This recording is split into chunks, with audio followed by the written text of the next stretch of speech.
প্রিয় দর্শক, ভিডিওতে যে বেইলি ব্রিজটি দেখতে পাচ্ছেন এটি বনগাঁও ইউনিয়নের কুন্ডা এবং বেড়াইত গ্রামের মধ্যবর্তী স্থানে সাভার বংশী নদী এবং তুরাগ নদীর শাখায় নির্মিত। বর্ষাকালে এই ব্রিজটি দেখতে অনেক সুন্দর লাগে।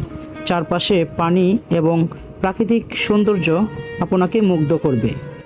এবং এখন যেই ব্রিজটি দেখতে পাচ্ছেন এটি সাদাপুর কাজীপাড়ায় বংশী নদীর শাখার উপর নির্মিত। একসময় এই নদী পূর্ণ যৌবনা ছিল, কিন্তু কালের পরিক্রমায় এই নদীটি মরে গিয়ে এখন ছোট খালে পরিণত হয়েছে। তবে বর্ষাকালে এখানেই আপনারা সাভার কায়াকিং পয়েন্টের সুন্দর ব্যবস্থা পেয়ে যাবেন। তারপর এখন যে ছোট বেলি ব্রিজটি দেখতে পাচ্ছেন এটি বনগাঁও ইউনিয়নের বনগ্রামে অবস্থিত। এখানে আপনারা সবসময় সুন্দর গ্রামীণ প্রকৃতি দেখতে পাবেন, বিশেষ করে বর্ষাকালে এবং বৈশাখ মাসে পাকা ধান কাটার মৌসুমে। এরপর আর কিছুক্ষণ সামনে গেলে আপনারা বনগাঁও ইউনিয়নের ২ নং ওয়ার্ড চাকুলিয়া এবং নিকরাইল গ্রামের মধ্যবর্তী স্থানে পেয়ে যাবেন কনক্রিটের তৈরি এই ব্রিজটি। গ্রামীণ পরিবেশের মাঝে প্রকৃতির সাথে সুন্দর এক যোগসন্ধি ঘটে এখানে।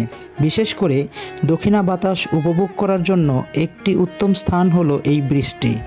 এরপর আপনাদেরকে যে ব্রিজটি দেখাবো এটিকে বনগাঁও ইউনিয়নবাসীদের দুঃখ বলে অভিহিত করা যেতে পারে, কারণ এই ব্রিজটি বিগত অনেক বছর যাবৎ অত্র অঞ্চলের মানুষের চলাচলের ক্ষেত্রে দুঃখের কারণ হয়ে দাঁড়িয়েছে। এই ব্রিজটি আমার নিজ গ্রাম সাদাপুর পুরানবাড়ি ১ নং ওয়ার্ডে অবস্থিত। এরপর চলে এলাম কুন্ডা বলিয়ারপুর এলাকার হাঙ্গাইল বেলি ব্রিজের উপর। এই ব্রিজটি বলিয়ারপুর এবং হাঙ্গাইল গ্রামে অবস্থিত। নানা অবহেলা এবং অত্যাচারের কারণে এই ব্রিজটি চলাচলে প্রায় অচল বললেই চলে।